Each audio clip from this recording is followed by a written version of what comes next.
ભાવનગર કાંડમાં મૃત્યુઆંક 9, હર્ષ સંઘવીના રાજીનામાની જિગ્નેશ મેવાણીની માંગ। ભાવનગરના કથિત લઠ્ઠાકાંડમાં મૃત્યુઆંક વધીને 9 પર પહોંચ્યો હોવાની માહિતી સામે આવી છે। હાથપ ગામના 31 વર્ષીય યુવકના મોત બાદ મૃત્યુઆંક 9 થયો હોવાનું અહેવાલમાં જણાવાયું છે। આ ગંભીર ઘટનાને લઈને રાજકીય આક્ષેપ પ્રત્યારોપણ તેજ બન્યા છે।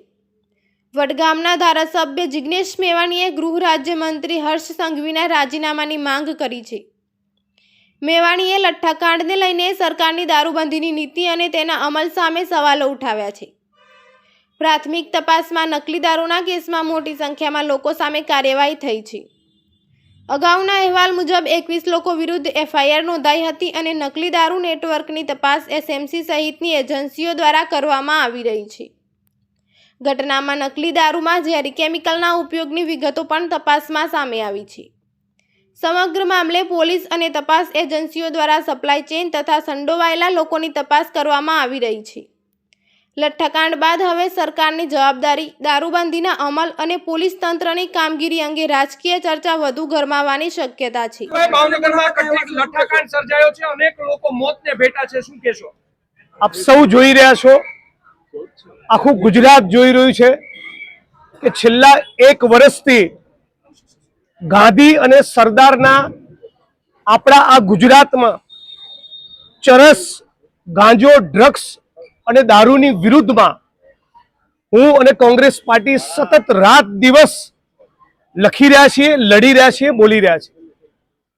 થરાદમાં જ્યારે દારૂના અડ્ડા ઉપર અમે રેડ કરી, ગોગો પેપર પકડ્યા અને મેં એક સ્ટેટમેન્ટ આપ્યું હતું કે જે લોકો ચરસ, ગાંજા, દારૂ અને ડ્રગ્સમાંથી કમાશે એમના પટ્ટા ઉતરી જશે। ત્યારે ગુજરાતના 8 ચોપડી પાસ ગૃહમંત્રીએ જવાબદાર અધિકારીઓની સામે એક્શન લેવાના બદલે, હપ્તાખોરી બંધ કરાવવાના બદલે રાજ્યની પોલીસને મારી વિરુદ્ધ ઉશ્કેરી, બુટલેગરોની સામે એક્શન લેવાના બદલે રાજ્યની પોલીસને મારી વિરુદ્ધ ઉશ્કેરી હતી।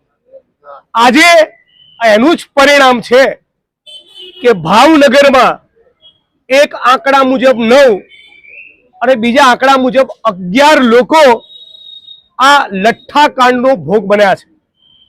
2022-23માં, 23-24માં, 24-25માં અને આ 2026માં દર 1-1.5 વર્ષે લઠ્ઠાકાંડની ઘટના બને છે અને એવરેજ 1 ડઝનથી વધારે ગુજરાતીઓ આપણે ગુમાવીએ છીએ। આના માટે રાજ્યના ગૃહમંત્રી જવાબદાર છે। એ ગુજરાતની જનતાની પરમ કમનસીબી છે કે આવા ઠોઠ, અભણ અને 8 ચોપડી પાસ ગૃહમંત્રી આપણા ગુજરાતના લમણે લખાયા છે। અત્યારે આ બોલી રહ્યો છું ત્યારે પણ આ રાજ્યની સરકાર એવી ગેરંટી આપી શકે કે આજ ભાવનગર શહેર અને ભાવનગર જિલ્લામાં આજે કે ગઈકાલે રાત્રે દારૂ વેચાયો નથી? રાજ્યના ગૃહમંત્રી અને રાજ્યના મુખ્યમંત્રી ભૂપેન્દ્ર પટેલ કહી શકે કે છેલ્લા 72 કલાકમાં એમની વિધાનસભા મજૂરા અને ઘાટલોડિયામાં દારૂ વેચાયો નથી? ગુજરાતના અંબાજી, દ્વારકા, સ્વામિનારાયણ સંપ્રદાયના મંદિરો, ડાકોર, હિન્દુ ધર્મમાં આસ્થા રાખતા તમામે તમામ હિન્દુ ભાઈ બહેનો જે મંદિરોમાં નિયમિત જાય છે એ બધા જ મંદિરોની 2 કિલોમીટરની ત્રિજ્યામાં 2-2 ડઝન દારૂના અડ્ડા ચાલે છે। સુરત, વડોદરા, રાજકોટ, અમદાવાદના પોલીસ કમિશનરોના મકાન અને ઓફિસની 2 કિલોમીટરની ત્રિજ્યામાં આજે પણ દારૂના, ચરસના, ગાંજાના બેફામ વેપલા ચાલુ છે। અને આ બધું તો જ શક્ય બને કે રાજ્યના ગૃહમંત્રીના અધિકારીઓ ઉપર હાથ હોય। આ તો જ શક્ય બને જો ભારતીય જનતા પાર્ટીની કેબિનેટ અને ગૃહમંત્રી આમાંથી કરોડોની કમાણી કરતા હોય। આ લઠ્ઠાકાંડ એ ગુજરાતની ભાજપ સરકાર માટે શરમથી ડૂબી મરવાનો વિષય હોવો જોઈએ। બીજા રાજ્યના માણસો ગુજરાતમાં આવે, લઠ્ઠો પેદા કરે, મિથેનોલ અને ઇથેનોલની મિલાવટ કરે તો ગુજરાતની બહારના બુટલેગરો અને આવા કારસાને અંજામ આપનારા લોકોને એવી કેવી ખાતરી છે કે ભાવનગર જઈશું, આવા કરીશું, કોઈ અમારો વાળ વાંકો કરવાનું નથી? આવી બુટલેગરોને ખાતરી છે અને એના પરિણામે આટલા માણસો આપણે ગુમાવ્યા. હમણાં જ અમારું કોંગ્રેસ પરિવારનું ડેલિગેશન ડોક્ટરને મળીને આવ્યું. ડોક્ટરે કીધું હજુ 11 દર્દીઓ એડમિટ છે, જે પૈકીના ભાવનગરની સરટી હોસ્પિટલમાં આજે આ ક્ષણે 4 દર્દીઓ જીવન મરણ વચ્ચે ઝોલા ખાઈ રહ્યા છે. 2 પેશન્ટ પ્રાઇવેટમાં જીવન મરણ વચ્ચે ઝોલા ખાઈ રહ્યા છે. ઓલરેડી 9 અથવા 11 લોકો એ કાળનો કોળિયો બની ગયા છે.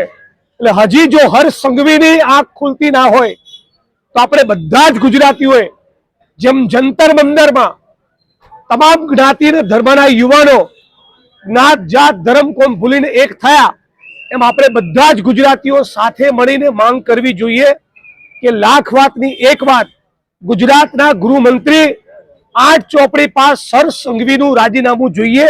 એનાથી ઓછું કશું નહીં ખપે.